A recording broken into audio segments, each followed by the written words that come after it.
So what's good, guys? I am here with Ichigeki and Synder, the host of Lucky Fuzzies. Let's get cracking. Let's make sure What's going volumes are on, fine. everybody? How are y'all feeling today? Pretty good. Okay. I thought it was Wednesday. I ain't gonna lie. You thought it was Wednesday? It hurt.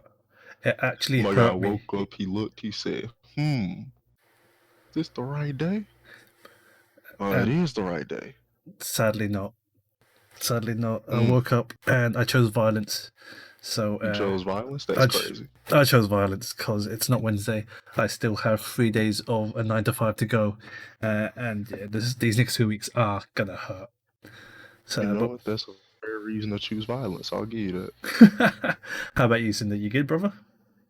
I'm doing all right. I had some little breakfast. I got some water. I got some sun coming in through the blinds. I say I'm ready to go. That sounds good. And for those that are wondering, the fighting game community is worldwide. We have Synder out in the US, Ichigeki in the US, and myself with my British accent here in the UK. Whilst it's maybe AM for Synder and Ichi, it's in the PM for me, 6:30. It's just turning PM essentially here. It's 12:30 in the noon. 12:30 in the noon. Right, shall we get started? All right. Yep. Let's go. All right. So let's get it going. Today we have quite a bit of news. We've got Eno and Anji for Guilty Gear, along with the Strive Delay. We've got Andy for KOF, Eustace for Granblue Versus, Gogeta for Dragon Ball, and the new Skullgirls season with Annie as well, along with a topic to talk about later, which we'll discuss when we get there. But let's start off with the news, I suppose. And I think Eno and Anji would be a good place to start at. So I'm going to play the little short trailer they have. It's maybe 2 minutes. And then we'll give our thoughts. We'll play the trailer and then we'll bring up the Strive Delay. Does that sound good? Sounds like a plan. Let's go. Alrighty then. I'm going to mute myself and we're going to get to this trailer, everyone.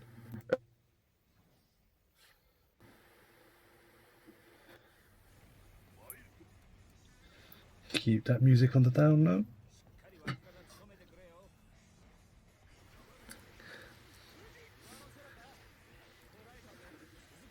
And you with that DP, the Roman cancel. What's good, Jane? Welcome back. We just started. We're looking at the Strive news first, and we've got Angie on deck.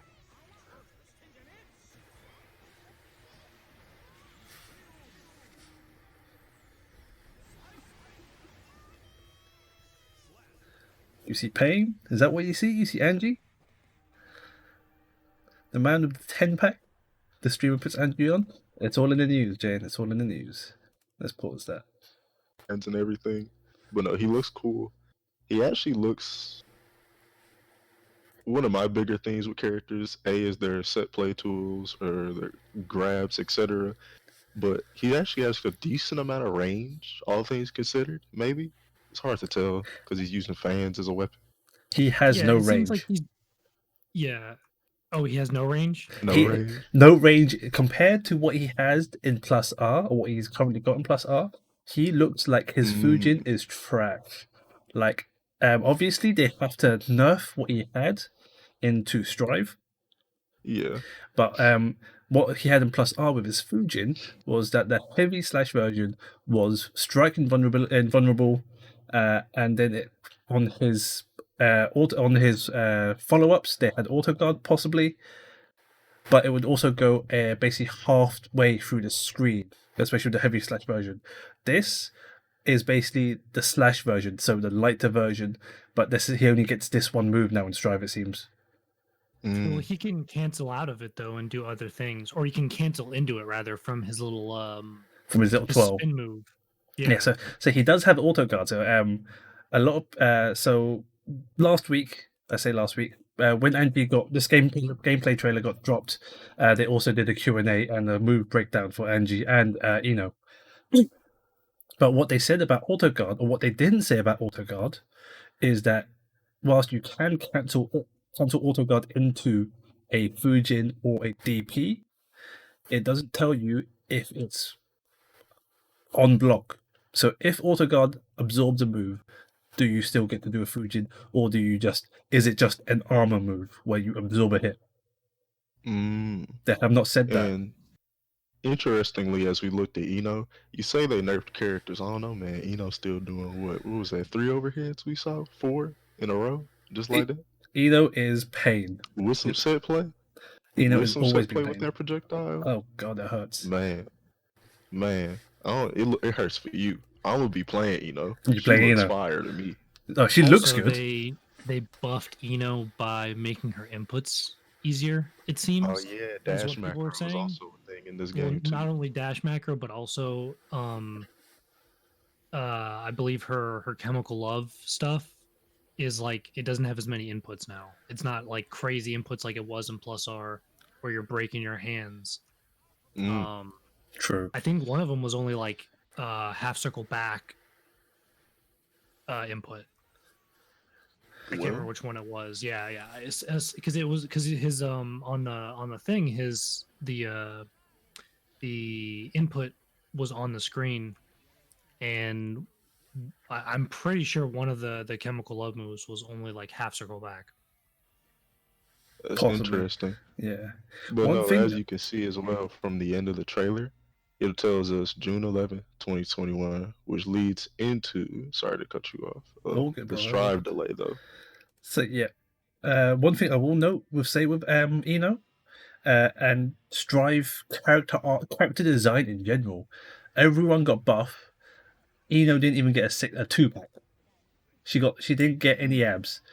She looks fire. She looks great. But she did not get buff. She just kept on being a witch and said, I'm jumping through dimensions and I don't care about any muscle. I want to be lean and fast. You say that, but Anji did not get that much more buff. I don't think he did at all. He got more muscles he got more muscles for sure though. Nah. He has more muscle. I don't think so. Anji was bigger than Soul in Plus R. Like significantly beefier than Soul. In Plus R. See, here's a good. I'm looking at him right now. Actually, Anji does kind of look the same. I guess now that I'm looking at him, he still has all the muscles. They're just in HD 4K now. That's true. That might be it. Like Anji may not have changed. All right, I'll admit that Anji may not have changed. It may just be that he is now in 4K, in 1080p, 60 frames, hopefully, full HD, and looking even buffer compared to, say, Chip. Chip and Soul were goddamn, like they got buff. They hit the gym. Chip looks Chip looks bigger compared to the old games, but I watched one of the Guilty Gear movie trailers sort of thing, where it's like a lore dump, sort of. Oh Jesus! And Chip kind of looked the same. That man was big in there, but you know how that is. Yeah, I really think that. I mean, again, we're kind of getting a little off topic, but I don't think very many people got like super like more jacked. I think that everyone's so used to watching Plus R and a little bit of Xrd now, that when it gets into like full 3D, and what they did do is they like enhanced everyone's muscles, so they stand out more, but they're not necessarily like that much bigger.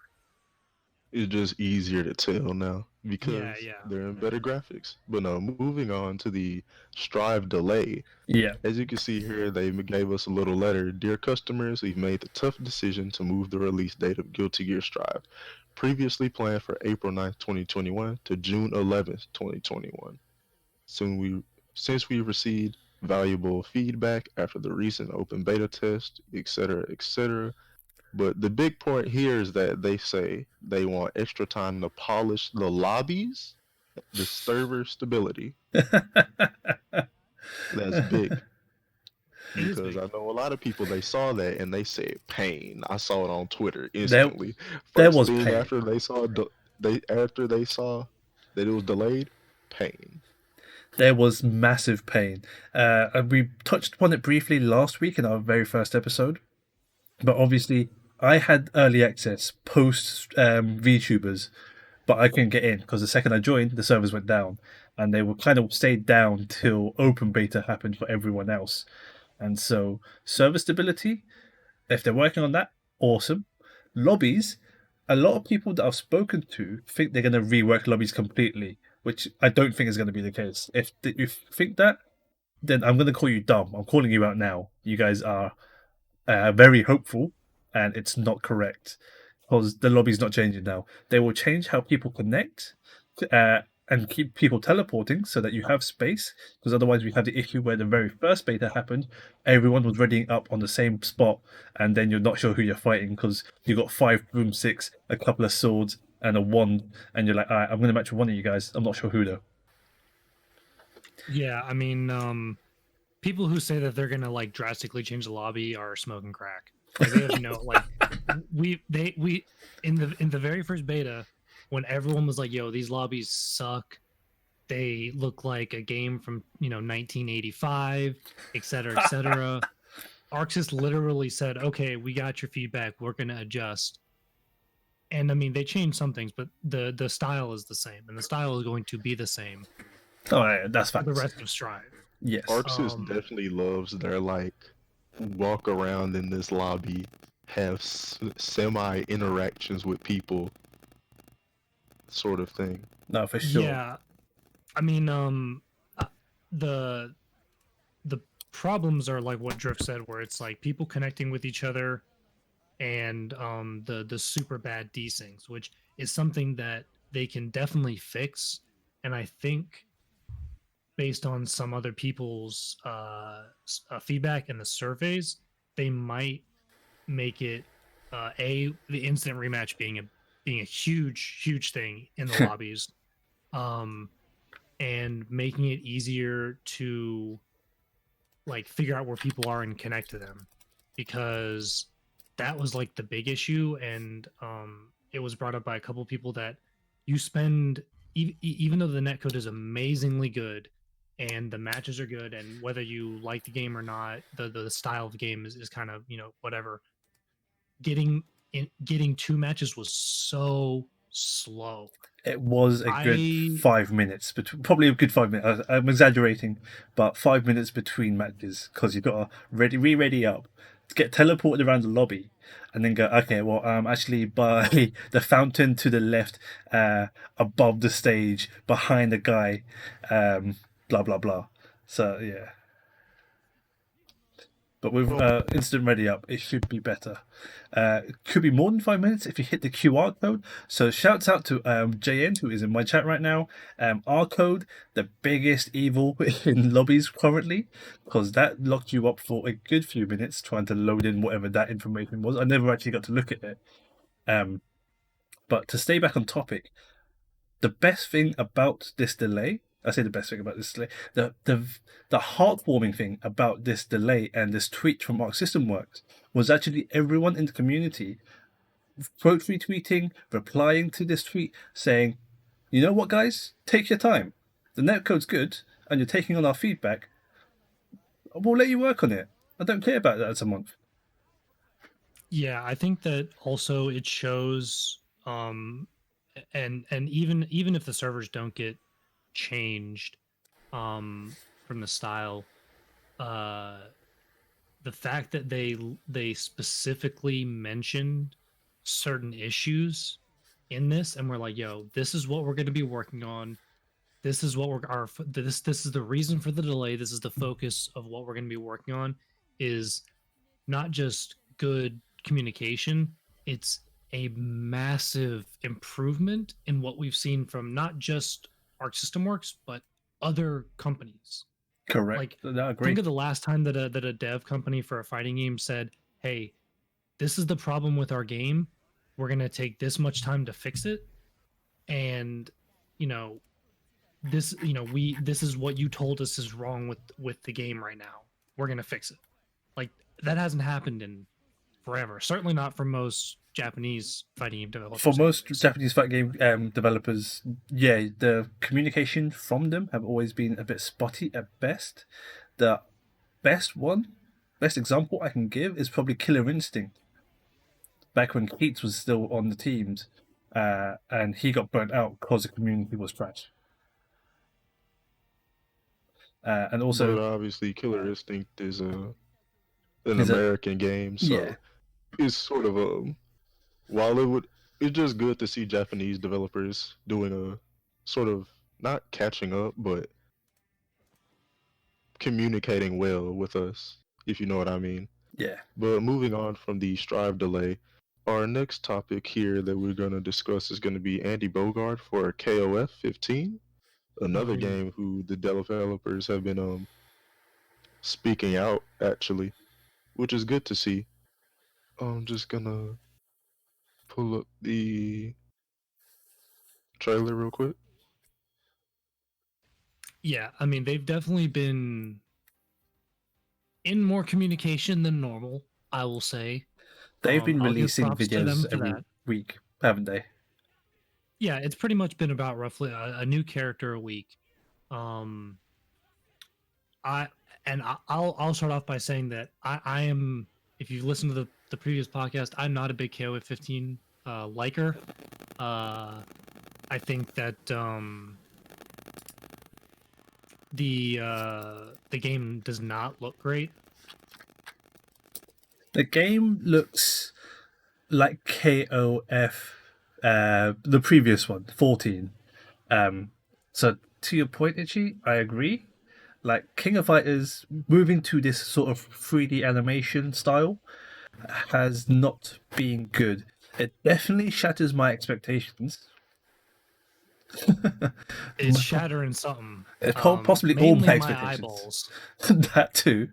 And I forget, was May already announced in this trailer? She wasn't announced, but the trailer itself sort of showed her off. You could say That's what I mean. That's she what I was going to shows come up to. in the trailer. I And mean, we can assume that she's probably going to be in the game, right? She's a pretty big KOF staple. She's the main female, surely. Yeah. Yeah. Oh, okay. So I've got Mr. Mr. Edwin, who used to work for Bamco. Now he's moved on to greener pastures, possibly. May was revealed in the original announcement before the character trailers. Okay. So she was already definitely announced. Not gonna lie. It's been so long since King of Fighters 15 got officially announced. That was it has God been knows how a long. long time. Yeah. Yeah, much longer than you think when you look at how it's been going. Yeah. But again, they've been releasing character trailers every week. This is our 8th one. We should get one this week. And I'm not sure who it's going to be. It's literally open season to who you want, because it doesn't give you any sort of indication of any possible characters coming in. Could be a brand new character, could be an existing staple. We just have to wait and see. It's definitely up to chance because it's every week and it's random as to who it could be. This is true random select. Possibility you get to predict is the other characters that came out recently, but they threw that out the window faster than we thought. With we thought it would be the teams that'd be shown, and then they threw a curveball at us. So that's true. There's no telling now. They've also rejigged the team names as well, like Team China or whatever it's called now. I was going to say something else. What was I going to say? Itchy, cover me up. Cover me. Yeah, no, I mean, we can go back to Andy a little bit. So I will say, as a perennial newer KOF hater, because I don't think either of the last two games have looked good at all, and I'll say this till the end of time. Andy does not look that bad. I think he's the second best looking character they've released so far, besides Mitenkun, the sleepy dude. His character models looks fine. His moves actually look really good. I think they're very smooth. and his super animation was actually pretty cool too. I'm still super frustrated with the way that they cut the trailer because That it was what feels like, that was it. yeah, it feels like they're going back and forth between super cuts, and then they're going to, oh, we can show off combos, and then they go back into cut, and then, oh wait, we can show combos. So I don't know if this is like all of these are done long ago and they're just releasing them, Possibly. or if they're having multiple people work on the trailers or what. But Yeah. that's something that I think needs to fix. But overall, I'm happy. I'm satisfied with Andy. He doesn't look like a dumpster fire. His animations are acceptable to me. And he's a staple, right? I assume he's like a staple character. See, that's the thing. There's two things I want to bring up with this one. A, I didn't know Andy Bogard was a Bogard and was related to what's his face? That boy Terry. Terry, yep. Are you okay, Terry? And secondly, to your trailer comment, Itchy, I thought they learned from their mistake from the very first trailer they dropped with this very fine millisecond supercuts. They got better. Yes, the original Shootout trailer that came out. That was so interesting. Bad. That was rough. It came out, and I think everyone who saw that trailer had an issue with it. Facts, everyone, for sure. They got better. At that trailer and you said, "Why is it going by so fast? Like, why can't we have combos? Why are we getting single hit cuts?" And they learned from. You saw that trailer and you definitely thought of Arceus in that Roshi trailer. You got flashbacks. Oh damn! Speaking of Roshi, we'll come to that shortly. But the trailer looks like they've learnt from the comments that were made, and it may be that they have two different teams, or possibly like Itchy said, or like you said, Itchy, where they have all these trailers already pre-cut and pre-made, so they're just pumping them out. So these are all already done before any comments were made. It may just be that these characters may not be as fleshed out as we think they are, and this is all they can show. Like, it could be a limitation of what they're developing, but this game is coming out soon, isn't it? Well, I don't think we have a... Yeah, we know it's this year, but we don't have a release date yet. So we don't have a release date, okay. You know they're gonna fuck around and make it December 31st, 21. Listen, as much as I have problems with KOF, if they decided to wait until literally December to release it, and it meant that characters have combos and all the characters are fleshed out, even if the game stays the same, looks like it does, and has good connection, good rollback, I'd be perfectly happy with it, and I'd be super happy for KOF fans in general, because the last game was an abomination, and it, you truly hate King of Fighters. They've been holding out for a long time. They've been waving that flag, and if this game is good, then they deserve it. So would you play it though? I will never play King of Fighters. KOF games. No, I don't play King of Fighters. I don't do versus games. So team games, King of Fighters probably be on the border of what I could play, but I'm not learning 3 characters to fight against a team of whatever. But no, I was just going to say, I've paused on my stream Andy's face from the trailer, and it looks like an unfinished render. Like, the shading's minimal. He has no soul in his eyes. He is staring into the dark abyss. I know exactly what frame you're talking about. 10 seconds in. The one frame of that trailer. Yep. I looked at it and it was so weird. Everyone looks like they're made of like really wet. Yeah, what's good, Rory? It looks like someone made them out of clay and said, "All right, cool. Draw this, scan this, stick it in the game, but polish it up afterwards." And they forgot to polish it. They did the basic painting. It definitely looks like there's been some things that went on in the development of the game that could use some touching up, to say the least. But other than that, I hope for the best for King of Fighters. I hope it goes well. I hope the game comes out with amazing rollback, because let's be real here, that's all we really want as fighting game players. We want the games to release with good netcode so we can actually play them. Yeah, especially whilst we can't leave our houses, not safely at least. Obviously, if people do need to leave, they can and go grocery shopping and whatnot. But obviously, to help curb coronavirus, COVID-19, you should all stay homes. And if you need to go out, wear a mask. Like if you're an Indeed. anti-mask, then I'm sorry. Then you might just turn off this podcast because I believe we are all pro-mask here. Hopefully, we are. This is a very bad time to find out. So. In any case, I would hope so. But we're going to be moving on here to Granblue Versus and their announcement.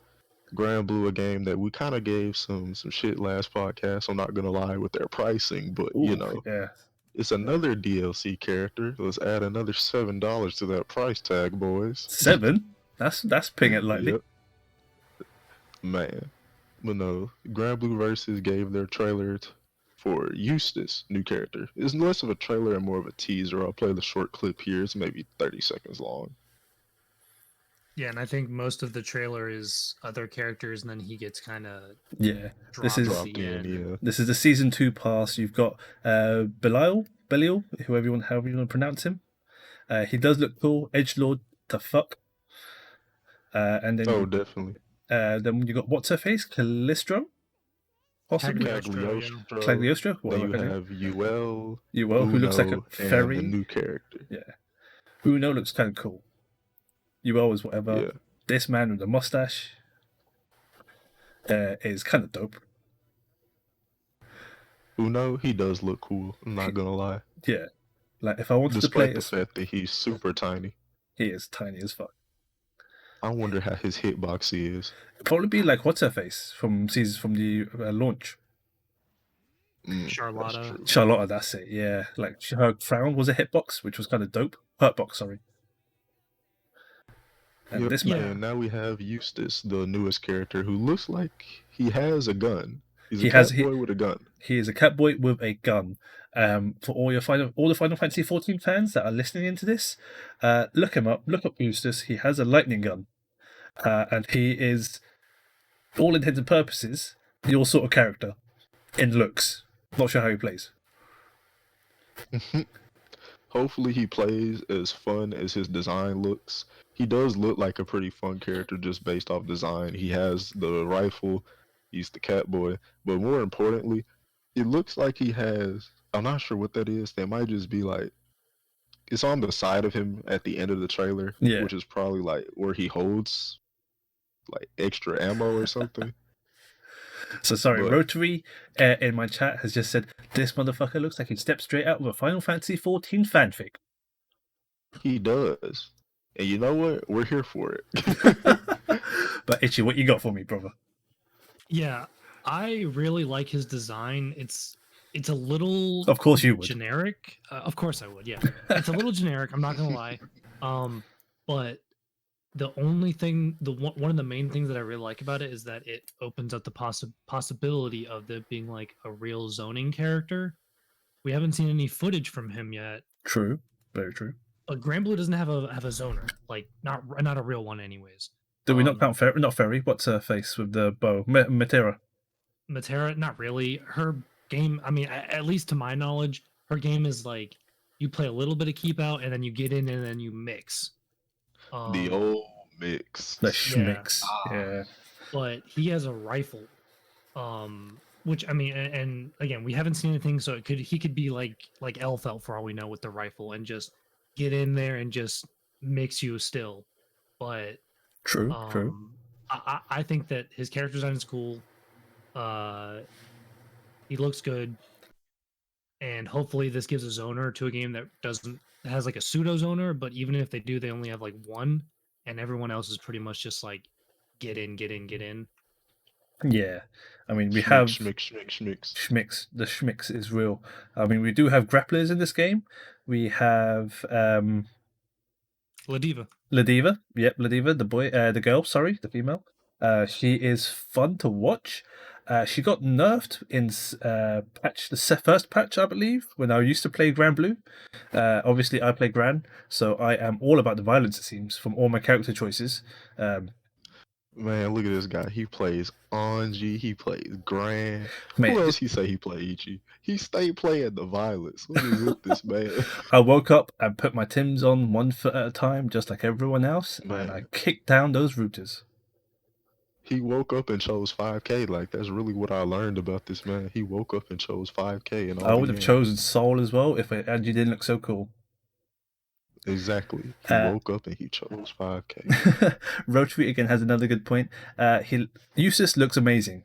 The issue with Granblue, and the reason why not a lot of people play it currently, is because it is on delay-based netcode. Good old delay-based netcode. And we did or talk should I about say this. trash old delay-based netcode? Yeah, and it's not even a very good implementation of delay base either. It looks pretty rushed. on the bad side. It's very underwhelming, to say the least. Yeah, I mean, from looking at Steam charts and other things like that, the game hovers around 150 to 200 people playing at any given moment on average. Really? Which isn't horrible, but for a game that was as big as Granblue, that it literally dropped off the face of a cliff. The lobbies are apparently like almost completely empty. It's all people just doing lobby matches. You hate to see it happen. Yeah, but I mean, again, this is an Arc System Work game, and I assume they have a contract to finish out X amount of DLC. I don't think they're going to put Rollback in the game right now, but who knows? Not unless they have a second iteration of Granblue. And whilst Granblue fighting Fantasy Versus, what we're going to call it, is a fighting game, the original IP, let's not forget, is a Gacha game. And I believe that's doing okay. Not well, or sorry, not awesome. Well, I think the Gacha game does pretty well overseas. It is more of a Japan thing with Gacha games. I know US and UK recently, last 12 months got Genshin Impact, which I am sadly paying. But also, America only, and UK doesn't have this, is the top Gacha game that I know of, that I believe is still number one, of Fate Grand Order. Man, I've heard about so many people that play Fate. I also play Fate. Every time I look at it, I'm just like, bruh, I can't do it. Because one or two things are going to happen. I'm going to play it and I won't like it.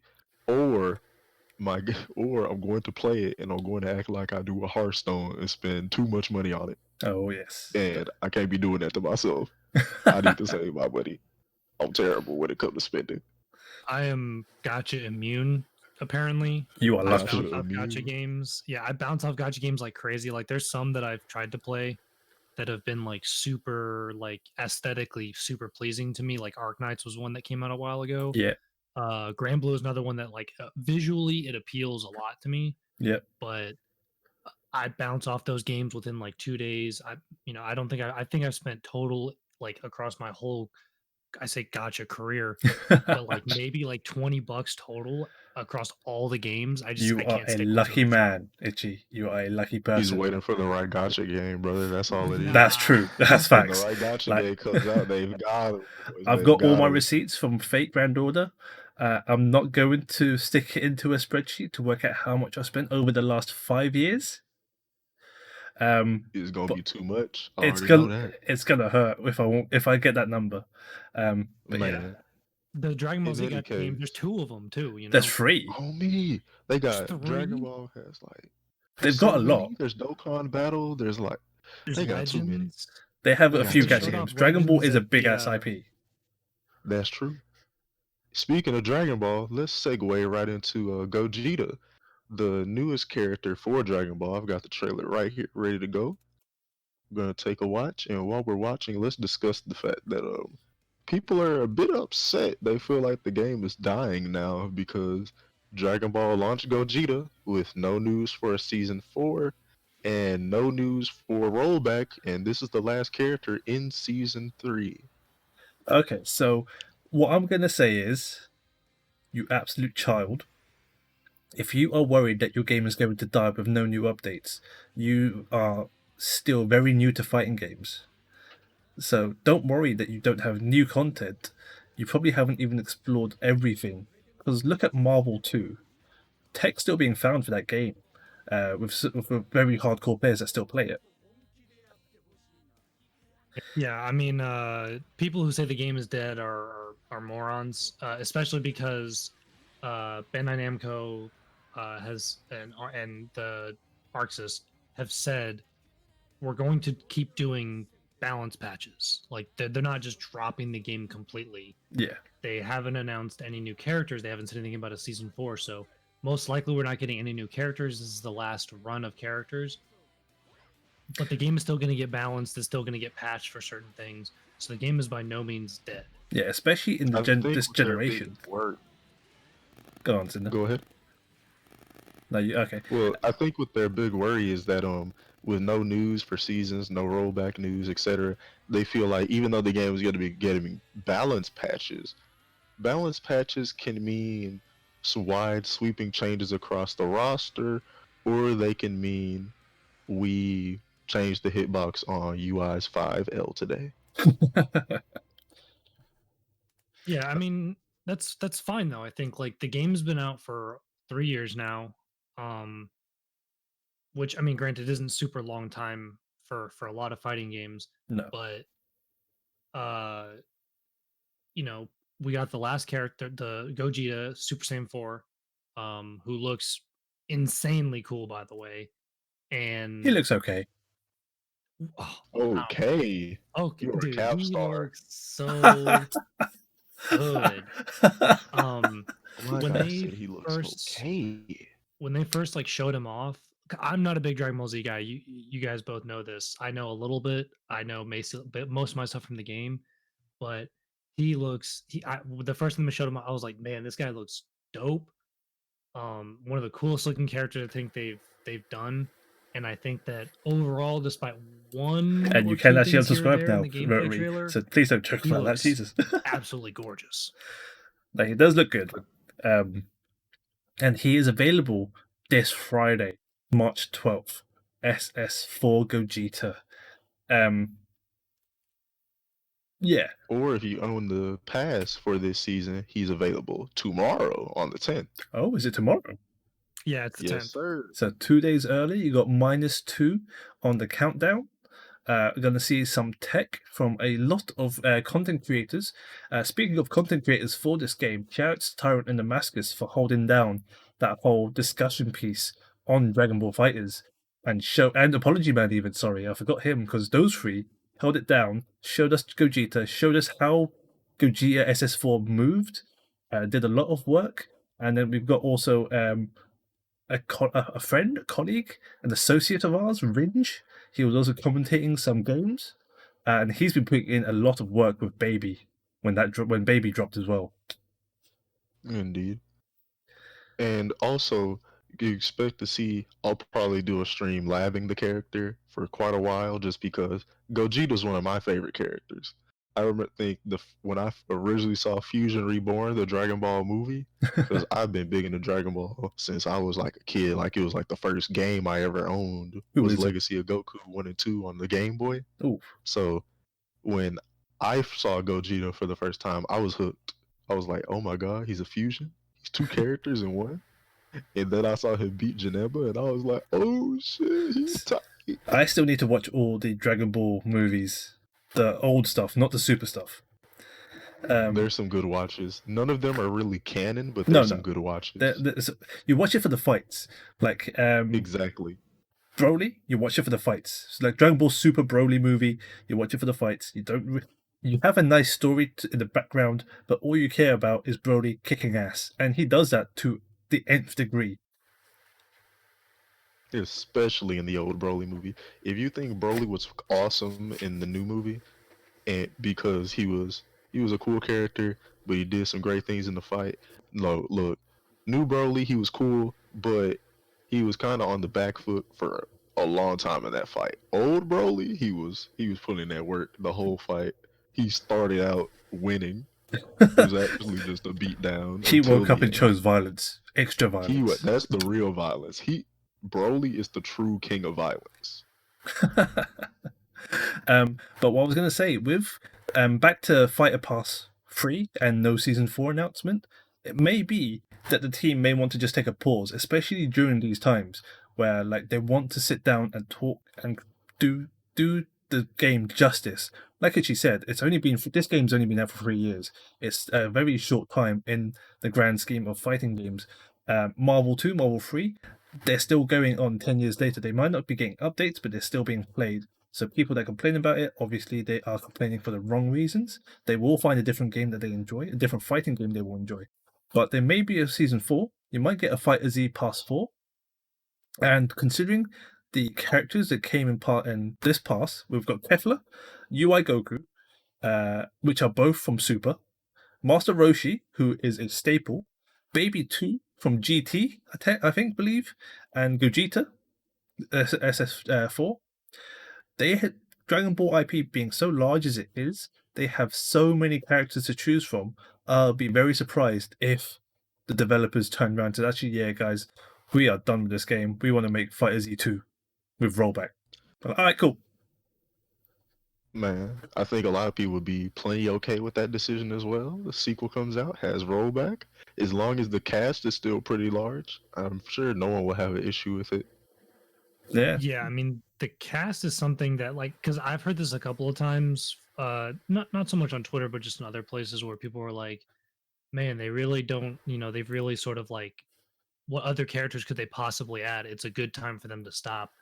And even me not knowing Dragon Ball that well, I'm like, there's tons of characters they could add.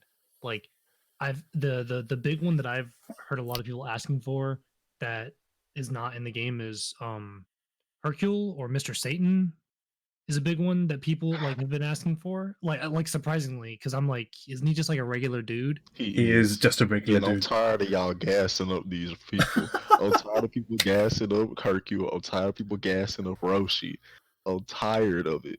Y'all be wanting the most sleep characters in the series. Yo, but Roshi Why? is sick though in this Roshi game. is the master. He taught Goku. Roshi is sick. But do y'all think they can do that for Hercule? No, I Roshi don't. is exactly. No. Mr. Satan is Roshi's going to be the sick. Dan of Well, fighting come on, games, G. of Dragon Ball Fighters. But like a character that like I said, my super limited knowledge of Dragon Ball Z, who I thought would be really cool, would be Moro, the goat dude. Oh, Yeah, the new evil. I think in Moro Super. might come out if they get to the anime. If Super gets another anime soon, is the thing. Depending like on I said, how the manga's going, because the manga's asleep right now. But Rotary in chat has just said he wanted Bulma with crazy Capsule Corp arsenal. Bulma. So just guns galore, like Capsule Corp tech, just throwing capsules everywhere and basically sitting apartments on top of your character. Like, that'd be kind of cool. Oh, It's a he different trying to play gameplay. Rocket Raccoon, but as Bulma. That's crazy. Yeah, this that's man's true. trying to put Jacko in Dragon Ball Z. He is. That would be tight if she was any good. I was gonna 'Cause you say know how because if Dragon she's Ball a is. You need some human, mix. if she's a True. human, she probably isn't gonna have a reflect. She can get a shield. She's like- got the tech. It's fine. Let's see. If they were to put Bulma in the game, what's she gonna have? She not gonna have a normal reflect. She might have something unique that is reflect in function, but Yeah. it's not gonna look like it. She's definitely not gonna have super dash. She's gonna have a not mad. spaceship, just to gun you down. That would be interesting to say the least. And the then way just he a- describes it would be tight, but I don't know if it just fits in Dragon Ball. True. Yeah, Not that's in true. like- fighters. This is like a last aside for that thing. It would be interesting if she had a stance switch where she's on a ship and she's not on a ship, and that gives her super dash. So when she's on her ship, she has mobility, but she can't use as much offense. And then when she's off her ship, she has access to like all of her guns and bombs or capsule corp crap. But Stance she cancel can't Bulma. super Let's go. dash. Yeah, but she can't super dash. But she can stance cancel, stuff like that. So I think that would be like an interesting way. I don't know how that would work in a versus game like that. That might be obscenely broken, but it's just a But thought. we've seen broken, to be fair. Like, a lot of people saw Gogeta, they saw his level 3, how it can one-shot kill. Frame 1, they said, this nigga's busted. Oh, that's Okay, facts. So, Okay, so yeah, we need to talk about Speaking this. of- We definitely Go need ahead. to talk about this. The fact that Gogeta Super Saiyan 4 Gogeta can build levels and then instant kill the opponent with a super. That's just a bit too dumb for me. It's too dumb for you? It's so good. That's I too love dumb? it. That looks fire to me. Have you seen the combo? They did a combo on the stream where he does level, like where he builds the levels throughout the entire combo with C assists, and he goes from nothing to level 7, and at the end he one shots the character. Okay, so for those that haven't seen the gameplay, one of Gogeta's moves is a level up move, a bit like Adult Trunks Gohan. Gohan, but it's his forward S forward S instead of a super. Yeah, so instead of super, so he's got forward S, so he levels up, so he gets more moves, gets whatever. His super does more damage. Is it a level 1 or a level 3? Both of them. My the way it works God. is his level 1 does more damage and his level 3 does more damage. And at level 7, his level 3 will insta kill. So you have now anyone. An instant kill move in this game. And also, just the cherry on top of this weird ass pie, you get a Dragon Ball out of it. Well, that's a different there's move. Another move, yeah. His DP, it gives you Dragon Balls. So in a game where if you have a Dragon Ball, if you collect all 7 Dragon Balls, you get 4 options to revive your characters, to get another X Factor burst move, whatever, more damage, blah blah blah, certain things. But this character can do it all, it seems. Instant kill and also get 7 Dragon Balls. Itchy. And on top of that, Gogeta had not only can he insta kill, not only can he collect the Dragon Balls, Gogeta has Golden Frieza's double air dash. Normally, he can just air dash twice whenever he wants to. Yeah, you Gogeta thought I was is going an the same side? I'm back on the other side. You thought I was. Gogeta is a BlazBlue character for sure. Like this dude is fucking insane. So yeah, like you're saying, he has the so basically every time he key charges, he gets 1 level. He has to be at level 7 to insta kill.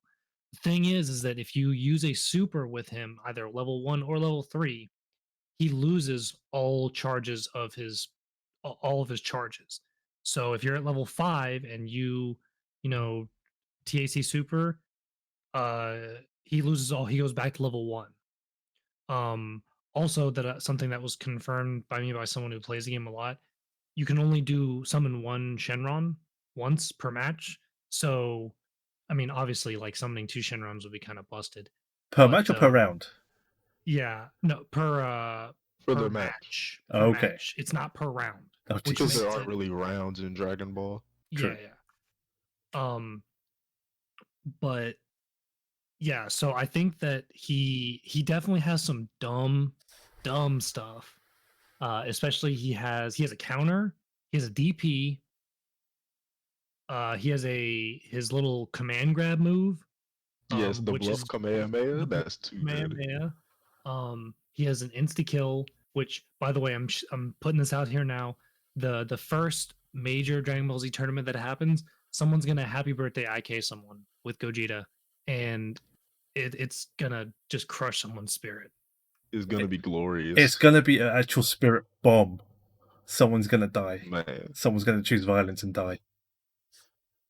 If anything, I really want to see that. I want to see that. I want to see the Merry Christmas insta kill with Gogeta. I want it to happen. I want to be there. I want to have that moment on my wall. Oh, Jesus. No, Jesus can't help you now. He's not taking the wheel. Our next new character that we got. Oh yes, is for Skullgirls, the game of the mixed game, and that is the Schmix. And Synder, if you want to start playing the trailer, or bring it up on your screen. I've got the post with the season 1 pass. She's cool. She has a dragon install. Does she? Which is she does. It's like Sailor Moon style. It's really cool looking. She does a metric crap ton of damage. I've heard this from what I've seen. I've seen mid screen, no meter, 60% damage. But yeah, she's really cool looking. I don't know if she's really, really good.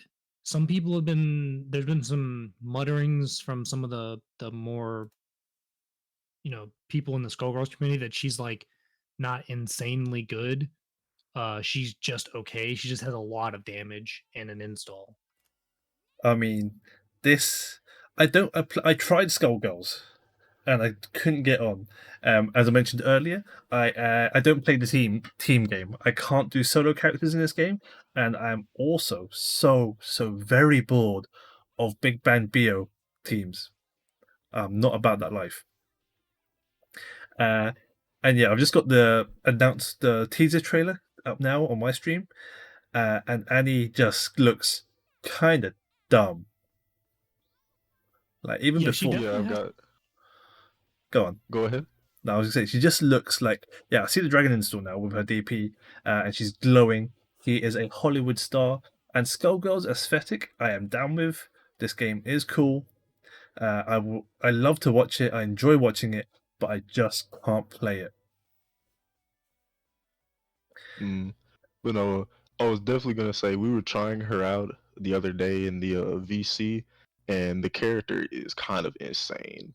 The easiest way I can describe her, Annie, is imagine Virgil from Marvel or Dante from Marvel plus a Shoto from other games, and you have Annie. So take Kai plus Virgil or Dante, and you have Annie, which is insane to think about as a character. It's crazy that she's maybe not like ridiculously top tier in Skullgirls, according to some pro players, which shows you kind of like how busted that game is.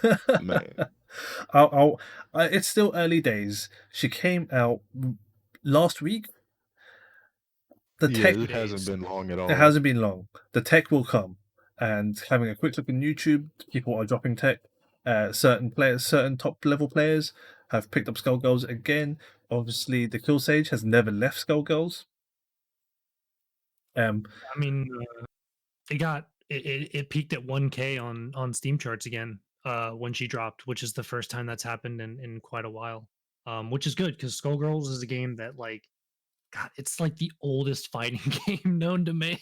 It's definitely Skullgirls came out in 2012, I think. Something and there's the meme where Skullgirls launch party is still going on.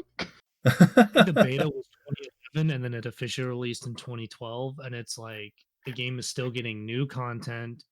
It's getting and not only a new character right now, It's getting a pass. You have a season pass. Characters coming. One more character this year and then 2 more in 2022, which is insane if you think about it. That is definitely insane. All I can say is that Skullgirls is definitely still kicking as a game. Facts.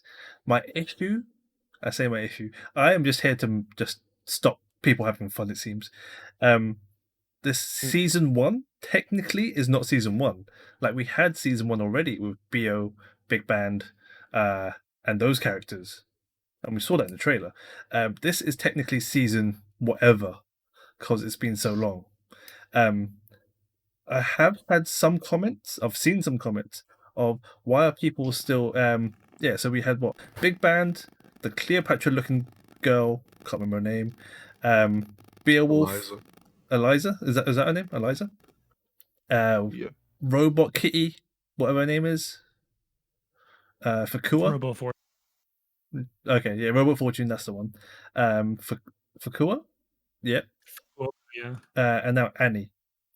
Ignoring Annie, those last 4-5 characters are all pretty damn new.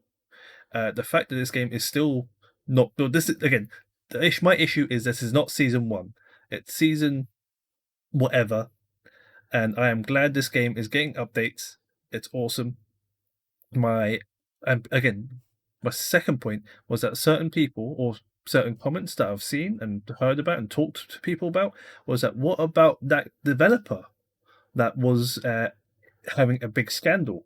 Like, do people still want to play this game? Or what? Not if people want to play this game. Is this game still being developed? And obviously the answer is yes, the game is still being developed. That person has been removed from development, and they do not own the intellectual property of Skullgirls. So he has completely nothing to do with Skullgirls now.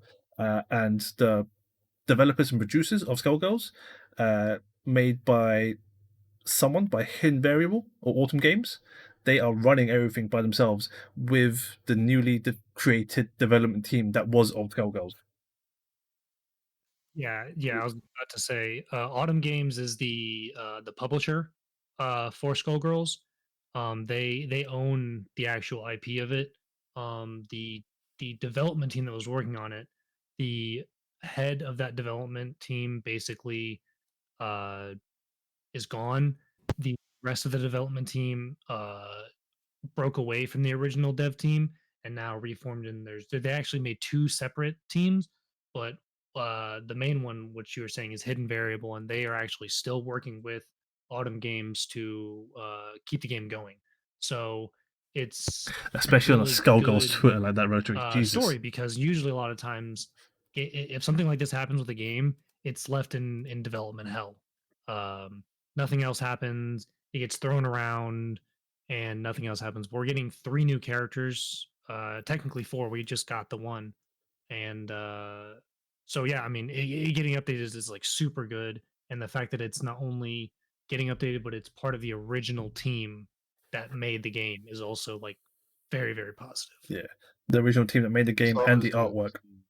so the art doesn't change, which is, for Skullgirls, its unique selling point is that it is like the Hollywood 80s, 70s, whatever feel and look. Or not feel, With the but jazz. the jazz. And I know you're about that jazz, Synder. Yes. Look, y'all can say whatever y'all want in the comment section. Jazz is the greatest music form. Don't at me. At him. Synder I love FGC. all music, to be fair, Um, but jazz is up there. Jazz is top tier, for sure. Yes. Jazz is definitely top tier. But So I right. think that's all we have for the characters for news, really. There's one more piece of news that isn't character related, it's tournament related though. And that is lockdown, which I think we discussed a little bit last week. Did we? Yeah. We It did speak was about it. the KI Lockout. Yeah, Gotcha. Lockout. We have some more information around this. And if I could actually not break my stream. Lockout, again, from what we spoke last week of on our first episode of this point of Lucky Fuzzies, is that a streamer slash content creator slash sandwich aficionado is teamed up with Smash GG, the favorite. I say favorite. Is it everyone's favorite? Organizing. To a degree. To a degree. But yeah, we have Sajam, the commentator, sandwich aficionado, streamer, teaming up with them over at Smash GG to bring us forth this KI Lockout, which we talked about a bit last time, but we got a bit more information now. Is going to be over there on his channel, I believe, whenever stream goes up. And we can definitely expect some great things. If you love KI, it's going to be open to join. So I definitely suggest you do. It's going to be a great watch if you love watching KI. So definitely do that as well. I think it's going to be a great tournament. Man, I sure. really just said both of those words together. And registration I is said now tourney open. and tournament at the same time. Yeah. Killer Instinct, Sajam, Smash.gg, $1,000 prize pool. Registration is open and free. So get signing up. It is on March 20th to 21st. So it's a 2-day event. 2-day event, chance to win 1,000. I say Yeah. y'all go for it. All right. So I've got this Smash GG page up now. A few more caveats to the open tournament. It is North America region locked, but registration is free and open to anyone within North America. There is a cap of 128 entrants, so if you fancy your chances, sign up now. It is smash.gg/lockout. And like I register. said, it's open to everyone. So, Yes. which because most recently we haven't seen a lot of open tournaments, just because obviously it's mainly online, and I think that kind of we can push this into maybe the next topic of beginner hurdles. So this is obviously not a beginner tournament, but it's open to everyone. And I know a lot of people, even just like in Sajim's Discord, have been like, "Oh, I don't know if I should enter. I'm a beginner, or I haven't played in years." Blah blah blah. A, it's free, so there's no downside to entering it. B, you're a beginner. That's how you get your experience. If you don't enter any tournaments, you can't get experience playing in tournaments. So entering it is a good idea, even if you expect to go 0-2 in the bracket. Speaking of 0-2, I did see an interesting tweet, which I forgot to copy or save, where 0-2 players that go to tournaments and go 0-2 are the saving grace of tournaments. If it weren't for people that went 0-2, they would not have the prize pool, they would not have the experience, and 0-2 make up probably 80% of your tournament. So say thank you to people that go 0-2. Yeah, pop monsters are the real heroes of the FGC, to be honest, because I mean they're the ones that give you that pop bonus. And that's facts. And that's why when people ask me why I don't play, is like I don't have the money and I have a camera. I'm a photographer, not a fighter. So He's you all over can there hate me. chilling. You can all hate me. I'm not a fighter. I'm a lover. That's too good.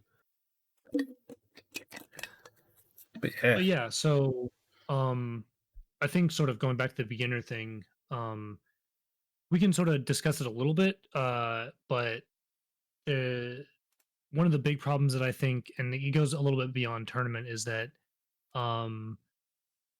sometimes when you're a beginner in a game, you have a problem with learning to have fun with the game, and part of that, in my opinion, and I'm super guilty of it too, is a lot of people who are into fighting games, they watch a lot of fighting games. You don't generally watch a lot of lower skilled players. You watch a lot of top skill, a lot of the pro players and stuff like that. And it puts it in your mind that like you should be able to do this almost immediately. Like you should be hitting 10 hit combos in Street Fighter your second day in. It should be You should be able optimal. to do max mode combos, et cetera, et cetera. When there's a couple streamers have done it actually. There are like only anti-airing to gold challenge where they literally only use normals and stuff like that. Tons of things like that where it's super easy to just get in there, play, hit buttons, and not worry about, oh, I need to do a combo, I need to activate V trigger and do this and super on reaction and all that stuff. No, that's true. Beginners have to start somewhere. And whilst you sit in training mode is all well and good, you miss out a lot of. Actually, no, you don't miss out. You don't know what you don't know.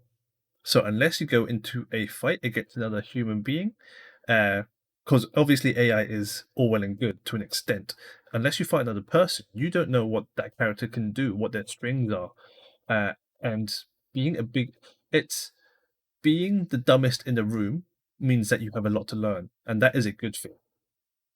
In any way, in anything you do, like being not the smartest person in the room means you're in the right place. You can learn from everyone, and it is a good thing. Like if you're day 2 and you're going, oh, I can hit my the most optimal combo in training mode, but you fall apart in a real match, then obviously you have to work on your nerves. Yeah, I think a big thing here though is that a lot of people get discouraged when they go in, they see people do things and they go, I can't figure this out. I can't do this. I can't land this combo. I keep messing up my spacing. I keep messing up my pressure. I keep canceling into this thing even though I know I didn't land the hit confirm.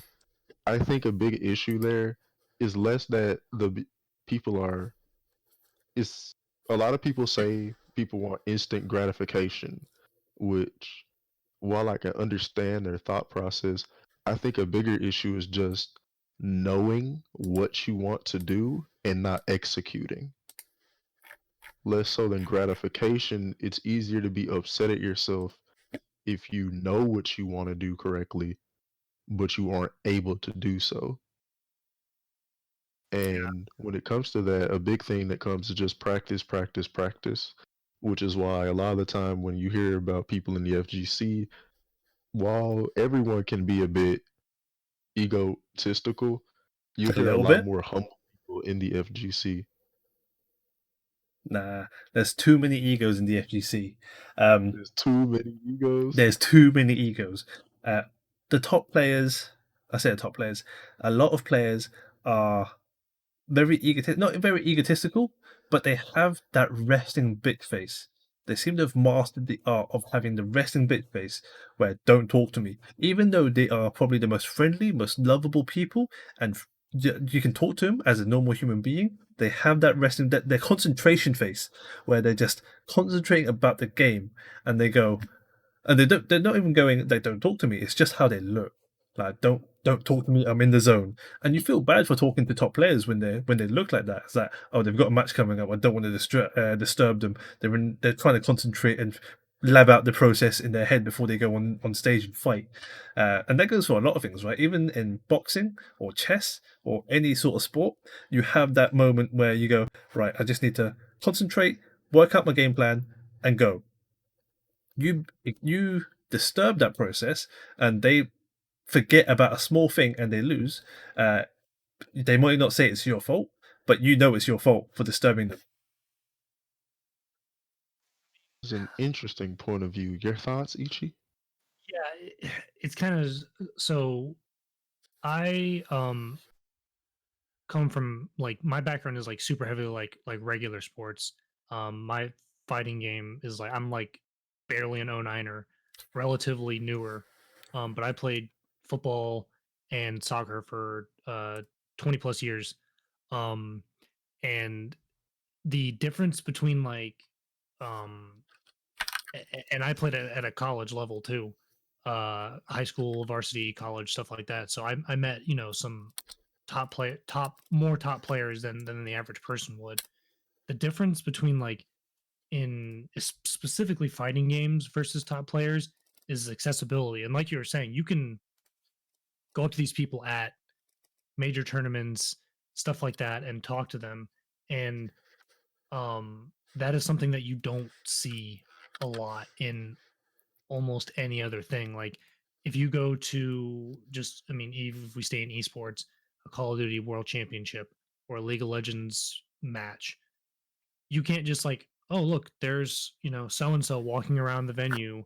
There's Daigo walking around holding a bag of Cheez-Its, just chilling. You don't see that in other genres, like almost at all.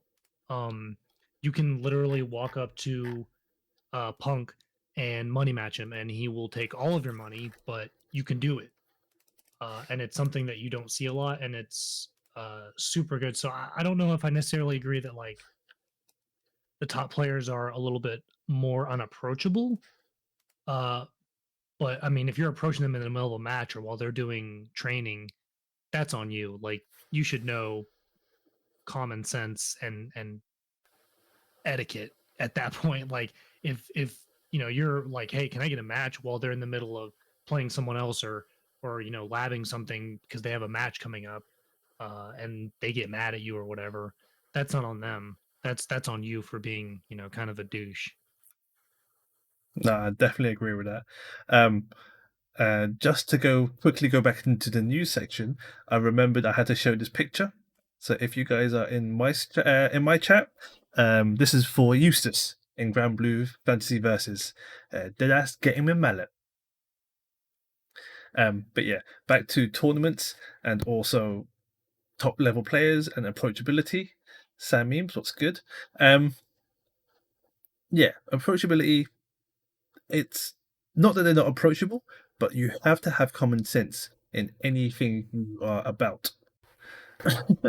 um, Top level players in general, of any sport, of anything, if yeah, sure. Fighting games, esports, they are definitely on the ground whilst you guys are around, walking around like any other normal person. That's great. It's not like the Olympics where it's all under lock and key. They have their own special changing room and they walk out to the pitch, field, whatever, and they don't interact with the crowd, short of just waving. But yeah, there is definitely has to have common sense in saying, okay, well, they're having a moment. Let's just give them that moment and make sure that you're not disturbing them. Because it's a bit like when you're eating dinner yourself, or when you're out in a restaurant. Back when we could go out into restaurants, you have a bit of food in your mouth, you're chewing, and the waiter or waitress comes up and says, "How's the food?" Whilst you've got a mouthful of food, you can't answer them without being rude. And you then, if you don't answer them, you're also being rude. It's true. But another thing on the beginner hurdle, even just ignoring top players, etc., and how people look to them for other guidance or for other matches to see how they're playing. I think another thing that people do is they get hung up on the small things. Not, well, they get hung up on the small things in the way that they'll do the slightest thing wrong and they'll go, "Oh, I'm doing this wrong every time. This is why I'm not improving." And there's a million things that go on in every match of a fighting game. A million things. There's spacing, there's anti-airing, there's making sure that you use the right normals for the right situation.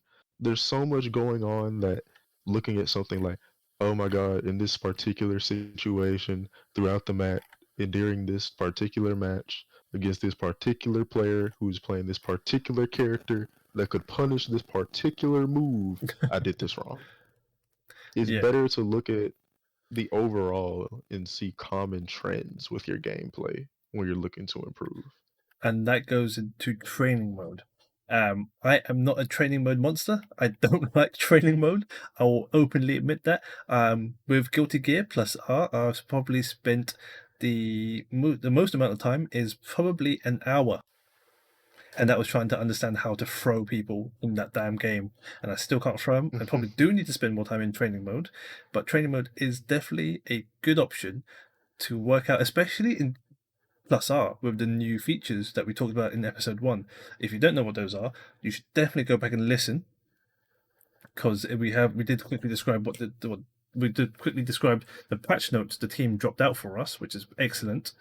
But that specific training mode is probably the best I have ever seen in any fighting game. Yeah, I mean, I'm in the same boat as you. I hate training mode. I've never been a training mode person. I mean, I play Ed in Street Fighter V. So Why do you want to suffer? because he has no motion inputs. That's why I like Ed. Literally, that's why I like Ed. Because my focus is like, again, I came from Melee, like I've said before. So motion inputs are like super, not natural to me. Like, I mean, I can do a DP, I can do a fireball, I can do 360s, in training mode, stuff like that. But doing them in a match is like my brain locks up because I've did 10 years in Melee. But even with Ed, I've noticed like I don't do 90% of the combos that I know how to do in training mode in a match because my brain is just like, nah, you don't know those combos, you don't remember them. But one thing I have noticed specifically just in playing matches is that my anti-airs are really good as Ed, and it's because I specifically focus on that because I know from other people telling me and from practice, new players love to jump in. They love it. They can't help themselves. I'm not It's a new like player. I still love to jump tastiest in. treat that they see, and you just anti-air over and over again, and they just don't learn. And I've won probably 70% of my matches, just anti-airing and DPing out of pressure as Ed. Just EXDP out of pressure on wake up. It works every time because You they have can't that stop get out pressing free gel buttons. card with Ed as well, because Ed's EXDP is very good. If you It's so good. see it coming, you can bait it out. But if you are a beginner / not thinking player and just jump in on this character in Street Fighter 5, he will punish you for free, and there is nothing you can do but hold that L. Yeah, and also you can delay it on wake up slightly, especially if they're not like right in your face. I've caught like a lot of backdashes with it. Like I'll get knocked out, like especially against Mika, because they want to try to shimmy you into a command grab or something like that.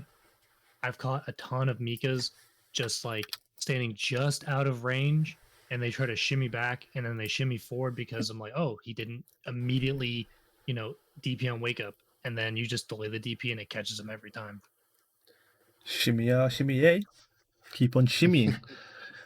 But yeah, so Yeah, I mean, another beginner big stuff thing. definitely isn't something where you can, like it's something again, like combos are not important when you're a beginner. It's not something that you need to know, need to do, need to master, because you can literally get super far just anti-airing and hitting buttons in normal. The basic stuff. Anti-airing Yeah. with a normal punch, not even a special move. Obviously, Ed in Street Fighter 5 has no input, as you just said. You hold down buttons or you hit 2 buttons and a move comes out. That's perfectly fine. If you want to choose I'm going to say a standard character, but say someone like Ryu in Street Fighter, who is obviously a staple and the main guy, he has inputs. He has commands. You don't need to hit a Dragon Punch. You can just throw out a normal punch, an anti-air. I mean, Street Fighter 4, where I technically first started in fighting games, my anti-air was down hard punch. And yes, whilst that move is very good for Sakura in Street Fighter 4, and it got me a lot of mileage, it worked. That's the thing. It was a very good button, and it was a very good anti-air for when people jumped in on me, because it covered me. I don't need to be special. I don't need to do fancy ass moves. I don't need to jump in the air and meet them in the air. So for beginners, keep it simple. It is probably the best thing I could say for anyone starting out in anything, actually, not even fighting games. I know whilst we are a fighting game podcast, we talk about news and have topics on the subjects. In anything you do, starting simple is probably the best thing you can always do. Starting simple, starting easy, starting out with. I understand a lot of people, and also on top of starting simple, while that's a good thing to do, you should also not force yourself to do things you don't want to. Um, a big issue I found, at least personally trying to get into games, is that especially with Street Fighter, when I first started playing SF5, because I got the game somewhat recently, I played around with the characters and I went, this character seems a little hard, but let's try and do some of the other characters. I don't enjoy the characters that much in Street Fighter 5. I'm not gonna lie. Except for the character I thought looked a bit crazy at first, and that was G for me. G has a lot going on. Pretty much all his combos are done with a DP input after his leveling up at that or with EX. But once you get it down, he's a really fun character to play and probably the most fun character I've played in Street Fighter 5. Like without that character, I probably wouldn't be playing the game right now.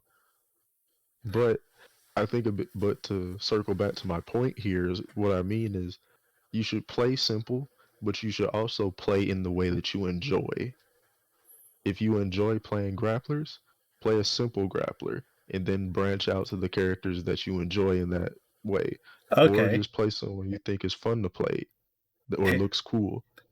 here's a question for you. Now that you've said those magic words, simple grappler, is there such a thing?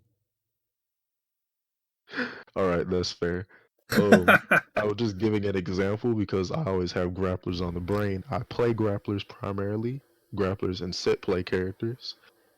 If you guys have ever watched me, you know that already. But I suppose what I mean when I say simple grappler would be one without a lot of tools to think about it once. The less tools you have as a character, the more you can put into thinking as a player, if you understand what I mean. A No, for sure. character, as an example, in Dragon Ball, there are characters that have a million different moves, like Roshi, and then there are characters that have like 4 or 5, One like move, Super Saiyan Goku. GT Goku, 5L. That's all I know. That's all you need, And apparently. it's a lot easier to play a simple character and focus on that game plan while also doing what you enjoy with that game plan. No, that I will agree. Rotary and Sam Memes on my chat, Broly and Z Broly. Exactly. Are they Z simple? Broly is a great example of a simple grappler. He has two good tools for most situations. His inputs are simple because it's Dragon Ball, it's just a quarter circle, but they're effective. And he has armor. Is Z Broly a grappler though? Here we- Is he? Z Broly is a little bit of everything. Okay. I mean, he's a little bit of everything. He has a nasty command grab. He has armor.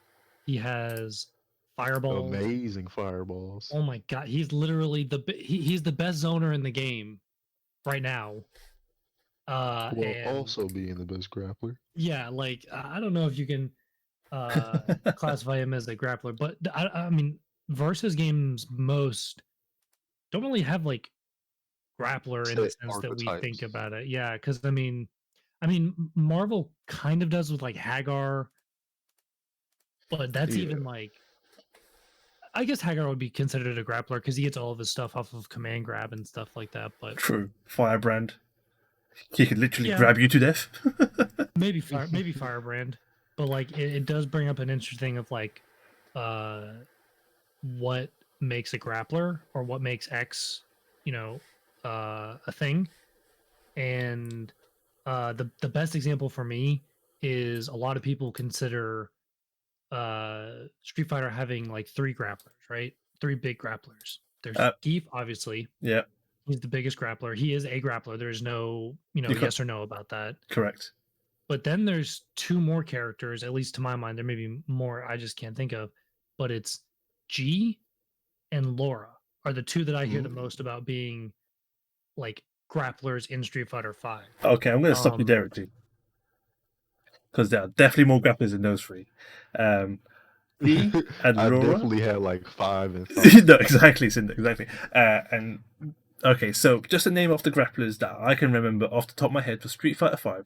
Obviously, yes, Geef is one. There's Mika. Like, are we going to say she's not a grappler? When all she does... Mika is definitely a grappler. I completely forgot of her because I think that she is 100% a grappler and just threw her out of the conversation in my mind. Fair play. All right, so I think part of it is those are the characters you hear about a lot because Geef can pull off some crazy things, especially with his new buffs. G has always been really strong in the meta, and so is Laura. So you hear about them more often. But Mika is another good example of a grappler. She has a bunch of options too. Like if you let her get in and start running her offense, she'll run away with the game very easily. It's pain. And I've been there. yeah, I and play so against is jammers. See, and that's where I disagree with you. I do not think Abigail is a grappler. Oh, really? Oh, No, not at all. Okay. Okay, here we go. This gets into the interesting. This can segue us into another interesting conversation with: is X character part of X archetype? Yeah. So Abigail is a big body bruiser, but he's not a grappler because a grappler needs to function essentially around a or multiple command grabs, right? Or his grab game. Abigail's grab game is not that good. Like his command grab puts you at a place where you really don't want to be, especially if you're winning. Hold that thought. Puts you a little bit above half screen. Because he just throws you up. He wants to be in your face, hitting you using his armor, using his V trigger to get in your face. I can definitely say that I can understand that, especially for his run into command grab. His normal command grab isn't that bad on spacing, but it is worse. I can understand that. But counter argument, he has better tools to get in than the other grapplers in Street Fighter 5. Compared, except maybe G, because he just Mika. has the Okay, I'm gonna spread this out slightly. Not only that, he has longer normals than them. True. So I'm going to spread this out to different games, just to help our a pool of characters. Because obviously, while Street Fighter has also again, now that I think about it, against Itchy's comments, I agree. Abigail isn't a grappler; he is rushdown, big body rushdown. Whilst Z Broly can be rushdown and he does grapple.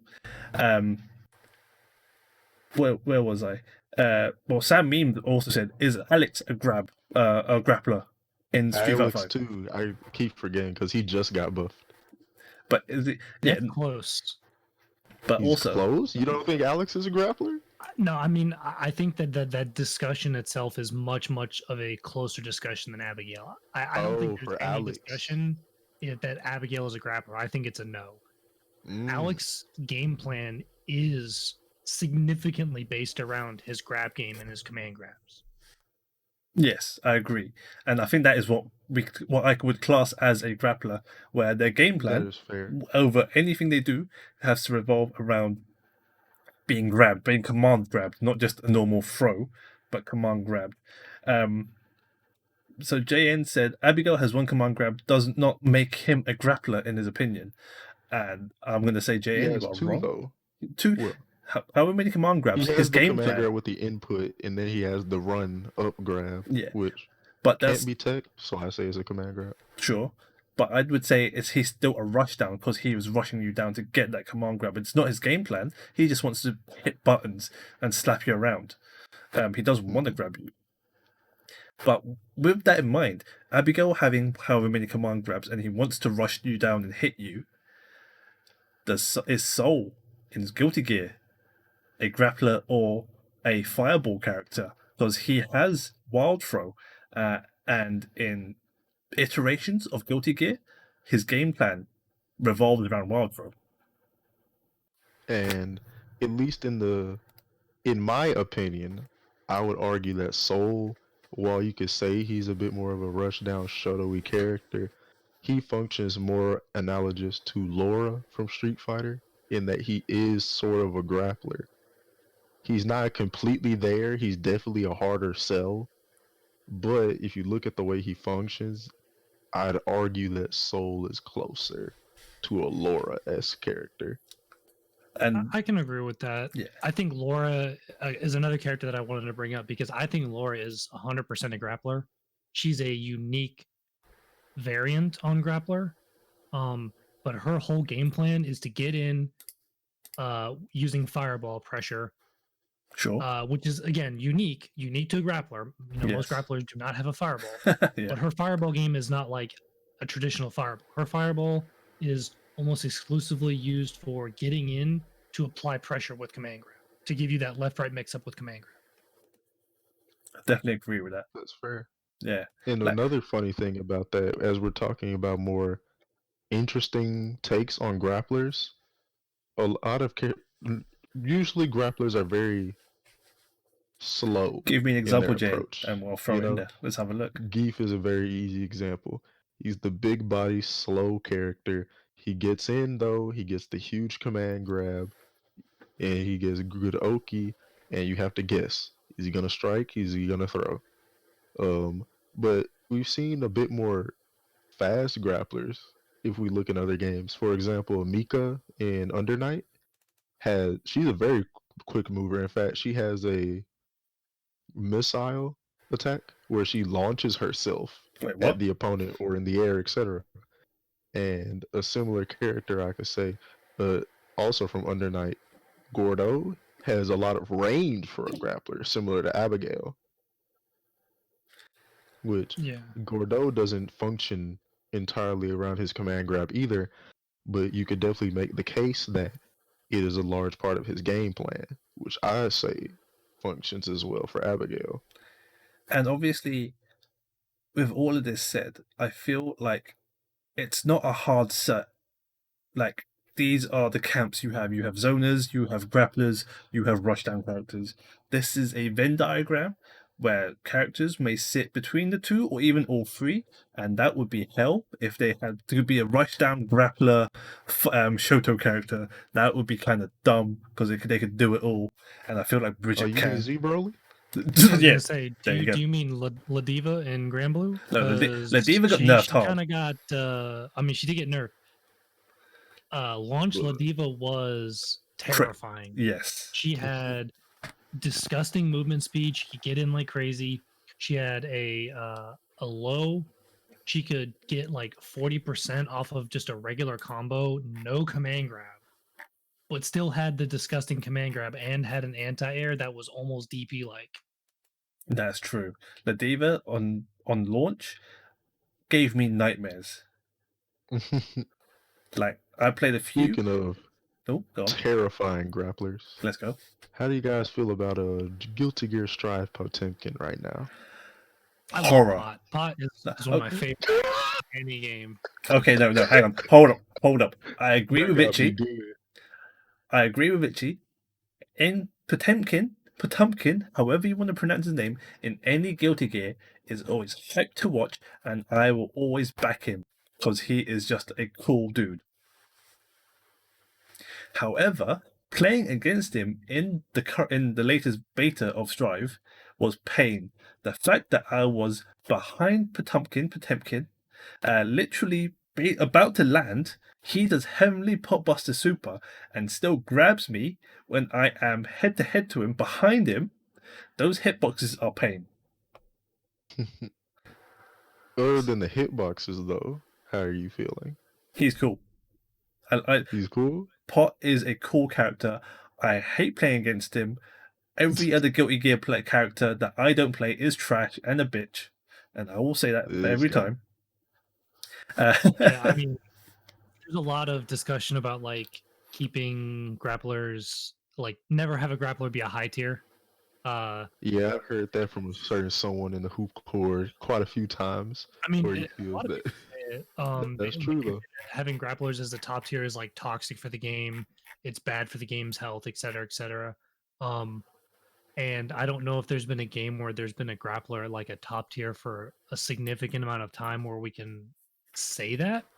In recent times, not that I can think of. I know back in the old days, Plus R Potemkin was pretty top for quite a while, or maybe just AC. Everyone is good in Plus R. That's true. Everyone's so broken in Plus R. Yeah, it's something that's actually like really cool to me because again, I did not play fighting games around when Plus R came out or anything close to that.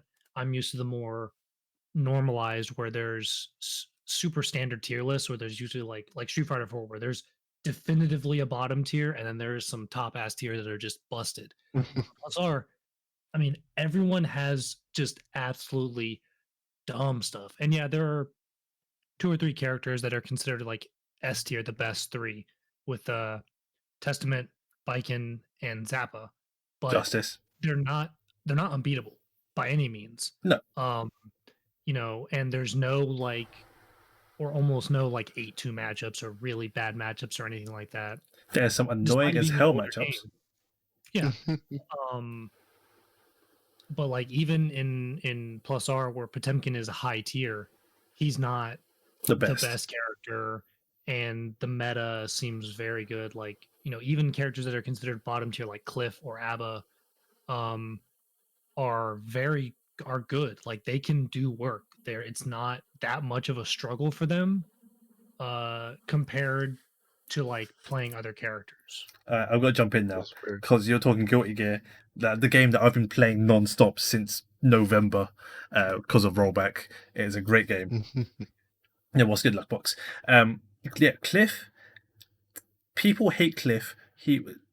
Whilst he technically may be one of the bottom characters in Plus R, yes, like she said, he definitely if you put in the work, he will destroy, as proven by a member of the Hoop Squad, where I hate fighting against him. I've not fought against the Cliff in some time, but obviously when you play against a a good player who is more experienced in the game, you learn a lot, and other people that play that character don't scare you as much. It's how I stopped being scared of Bison in Street Fighter 5 and Street Fighter 4 when I played against Tyrant and Problem when offline was a thing. So those characters don't scare me. But yeah, Cliff, Abba is a seesaw. In her normal mode, when she starts off the round, she is the weakest. Weaker than Cliff, she doesn't hit hard. But the second she turns, you are in a world of pain. And yeah, Guilty Gear as a whole is a very actually no. Guilty Gear plus R is very unbalanced and has a lot of broken characters. But it's so broken and so dumb that everyone is equal, which is kind of what the opposite of Street Fighter V is. No one is crazy dumb, but everyone is around the same skill level or tier level, if we're talking about tiers, where anyone could win a tournament. Any one character, if you put in the work and have the good time during that event, could win a major. Synder, what have you've got something on your mind? I can feel it in my bones. Actually, the first thing I think of, especially when it comes to things like this leads into probably our next topic here, is balance versus fun. Oh, And oof. what do you guys think, first of all? But I have a lot of thoughts on that myself. I grew up playing MK9 and MKX. Like, those were my big fighting games when I was younger. And boy, is MK9 the most broken mess of fun I've ever played. Actually crazy. MK9 has some of the most broken low tiers I've seen in a fighting game. In fact, I mean, y'all know I Sub-Zero? came from Melee. Yeah. Melee, ahead. which is what 20? No, not 20, but a long ass time. It's still going strong. Like people Melee's 20. 20? It's almost 20. It's like 18 years old. Oh my days! It's legal. That's probably But why a lot of Melee players are Melee- quitting it. No. Yeah, I went. Melee is the game where, like, that game is broken. Like, the top tiers are so busted. In that, like, I mean, obviously, like, one of the characters has a one frame invincible DP, essentially, if you want to call it that, that can be spammed without punishment. Like, imagine if Ryu could just DP across the screen, and you had like 3 frames to punish it every single time. I'll do you one better than that, Oh Ishi. god. Oh god. In MK9, Jade had, you know, her glow in MK11? If you've seen it before? Where she glows, yeah. In MK9, what her glow did was, it was not only an invincible reversal, it had no startup frames. And there was a time period in MK9, there's a time period when you wake up with a move where you're invincible for a certain amount of frames after that. So not only is Jade invincible when she wakes up, she's invincible while she's walking around with the glow on for about, what, 10, 12 frames or so? That's a And you long just ass can't do time. anything about anything she does. She can Jeez. walk right away from you with the Right. glow on. Damn, that's dumb. But speaking of Mortal Kombat, Sam Memes in my chat has a question for you, Cinder. Do you mean in a bad way or a good way when you say broken low tiers in Mortal Kombat? I think when I say broken low tiers, I mean that they aren't considered really high on a tier list, but they still have their crazy options where if you let them run those options, they will overtake that match from you. I've always enjoyed Sub-Zero, and Sub-Zero in MK9 is a crazy trap setting character where he can do literally any normal, canceling the ice clone. It'll be whatever normal he just did. So he can do a low poke, ice clone, and now you have a poke that is on the screen that if you move anywhere near it or if you mess up your jump, you're right into it again and you're frozen into a full combo. Yeah, that sounds kind of gross. It is gross, but it was hilariously fun. So that reminds me, going back to Melee, Yoshi is a character that's like that. Really? Yoshi has super armor, What? like legit super armor, where it can go through any move and it's airborne, and he can act out of it. How did But I not Yoshi know is this? top tier at all. Like- Yoshi is like mid tier at best, He has so much jank that he can do. He has 0 to death combos on spacies. If you do them correctly. All right, on hold certain up. You said some Smash terminology. I need to Okay, reiterate. Man. On certain types of characters, they're called spacies. Fox, Falco, which are the two of the top most characters in the game. He can touch of death characters from 0 using jump cancels and dash cancel stuff, basically.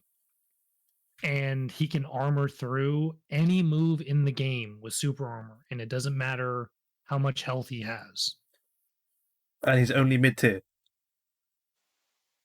His recovery is really bad. So I mean everyone's played Melee, but his recovery from off stage is pretty bad. It's very exploitable. His normals are super stubby and have very low priority outside of super armor. And he is a heavyweight, so he can be juggled somewhat easily by a lot of characters.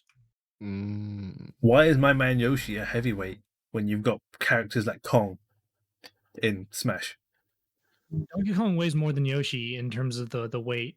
I'm pretty sure, but Yoshi is a heavyweight. He's like a mid heavyweight weight class. Jeez, man's coming out swinging.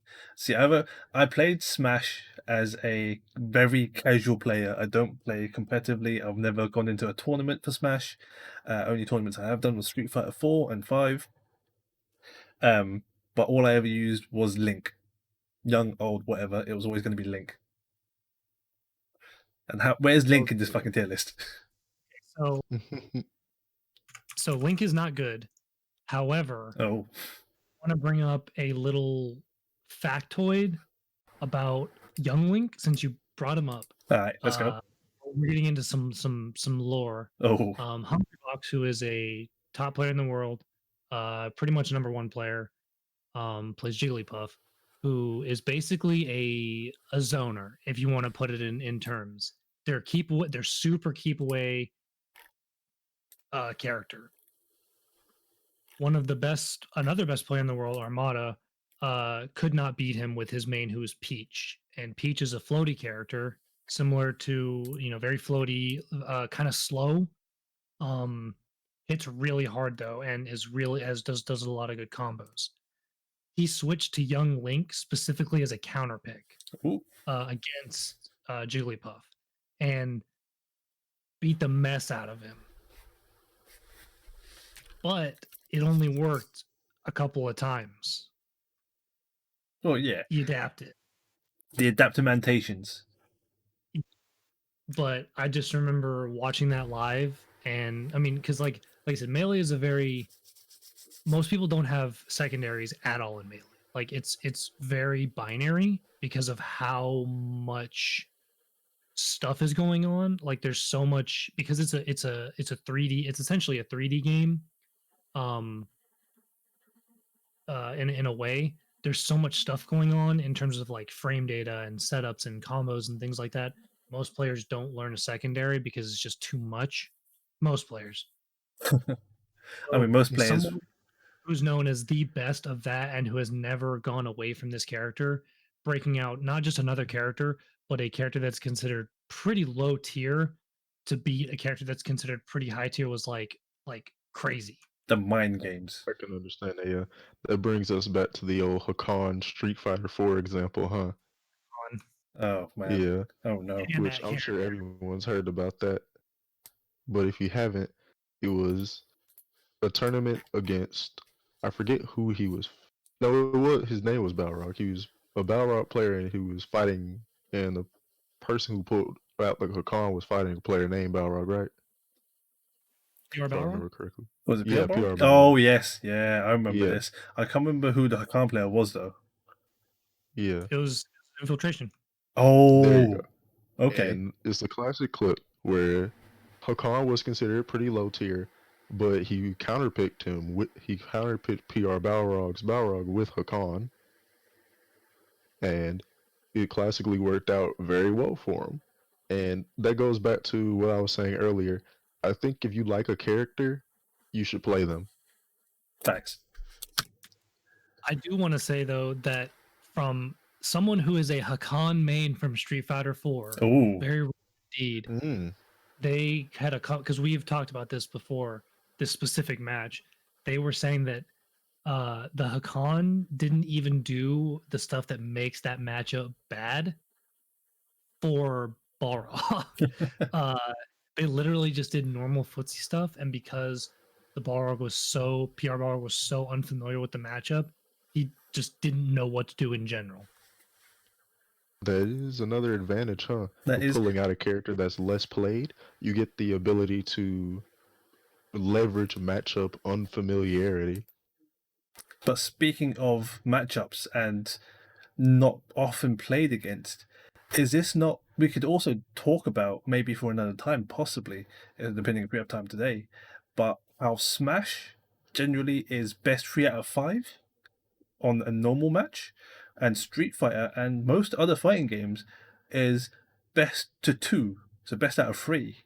So there is that less time. There is less time for adaptations if you decide to pull out a different character. So Infiltration, pulled out Hakan and rocked with it and did the tilt on PR Balrog where PR Balrog wasn't sure what to do and got messed up.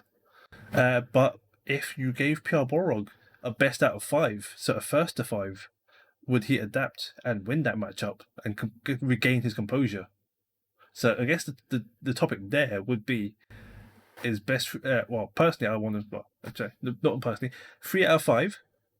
Should that be the way forward for I think that's fighting games? something that we could talk about another time because that's a lot. Because that goes into not just that goes into that goes into tournament setup as well. Like that, there's a lot that goes on there. So that'll definitely be a topic for a different podcast later, potentially, as well as expanding more on what makes a character an archetype as well, because I think that's also a very good talk. But Indeed. for sure, that's something to discuss. Because just a quick tangent on that, I know that Melee also, or not even Melee, just Smash in general has a much longer time clock compared to the 99 seconds of most fighters. Yeah, how long is Smash Melee? 8 minutes.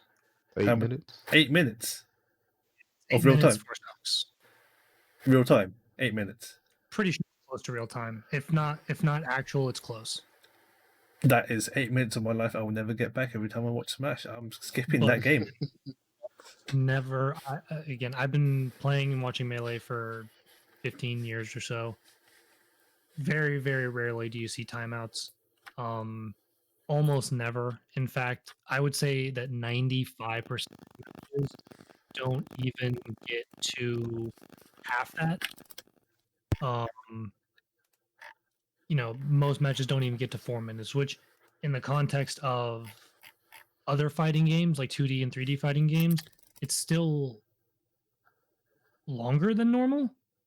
But that's the 8 minutes thing is something that's a holdover from like OG tournaments from like 2005, which is again something we can talk about. Man, 2005. Sorry. Yeah, I think we're almost done wrapping up for the day. Correct? I think we can just talk on some of the tournaments that are upcoming tournaments that are happening besides Lockout. Yeah. Yeah, we're just about done now. But in addition to the Lockout, we're going to be having Hoop Cup and Weave Cup as normal.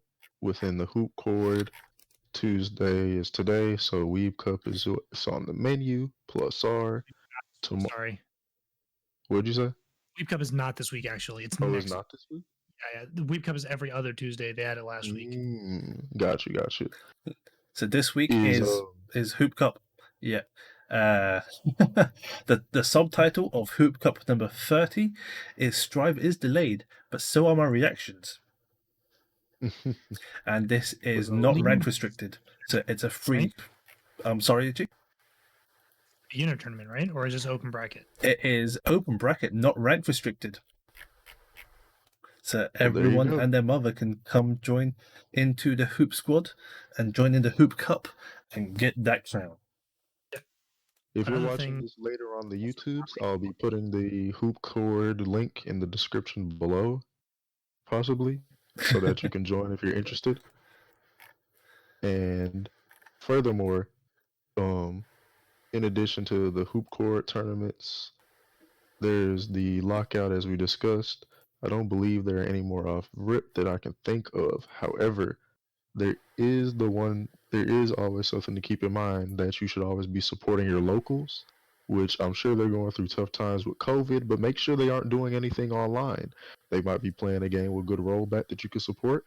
I know the MK11 scene is always playing essentially, despite the pandemic, because they have good enough online to play, and they're sponsored by NetherRealm, their developers. And in addition, there are the PlayStation tournaments that I know they do. If you've ever noticed them on PSN, they do some for Under Night, I know off bat, as well as Tekken, I want to say, but I'm not sure. So there's weekly MK tournament is happening actually right now. They're doing the EU weekly on PlayStation's channel. So nice. There you go. There you go. So yeah, there's always MK. There is always support your locals. If you see them doing something online, see if you can help. And if you don't want to help and you want to enter, see if you can enter. If it's free to enter, all that you're losing is a bit of time, a bit of training time.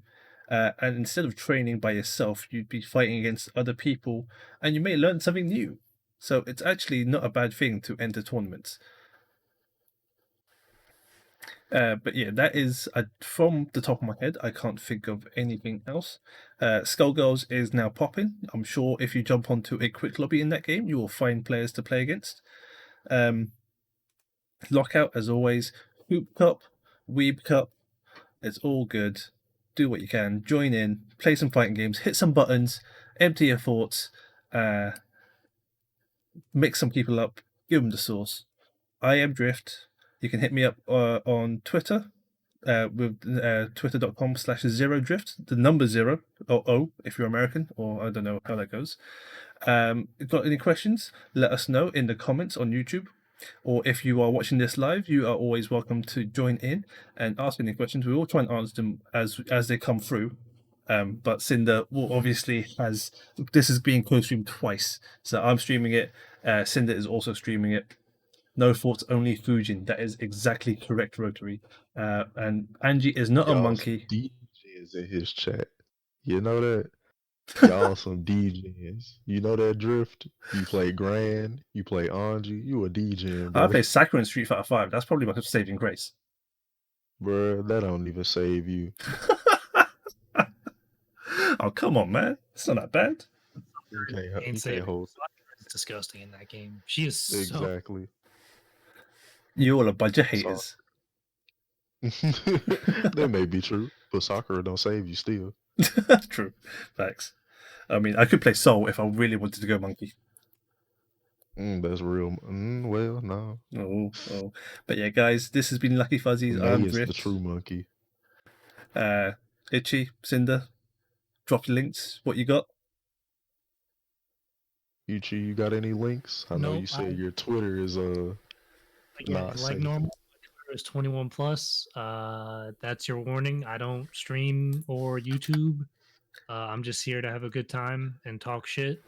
If anyone manages to find Itchy on Twitter, if you don't already follow him, put a comment in the YouTube video. Let us know. See if you found him. See if you found the right one. I want to know if you can find this elusive man. You'll know. You'll know. We'll click on the Twitter and we'll know. It'll be obvious. Very obvious. Is your Twitter Ichigeki as well? It's Ichigeki. Y'all think Drift is a D-Gen? Y'all ain't seen my Twitter. That's all I'm going to say. Ooh. Well, that's Y'all fighter know his words. Twitter got some crazy stuff on YouTube, it. you know what to do. You see this video, you hear that, go on a hunt for this man and let us know in the YouTube comments. Yep. And if you're already here on YouTube, drop a like, drop a subscribe. Let us know what we can do better if you think there's anything specific that we can improve on. My Twitch is Synder FGC. My YouTube is here Synder. Come and hang out sometime in the Twitch. If you're watching on YouTube, we'll definitely be going live tomorrow with the Gogeta stuff to see what all he has and what all looks cool. And I'll be back again the same time tomorrow, editing 2016 fighting game tournaments, where if you want to feel anxious about big ass crowds, come see what I've been editing and, well, re-editing even, sorry. Yeah, that's what I've got. Alrighty. That'll be about it from us for Lucky Fuzzies for this week. We will be catching you guys all on the next episode of the podcast. I hope you all enjoyed, and we'll see you all later. Peace. Peace.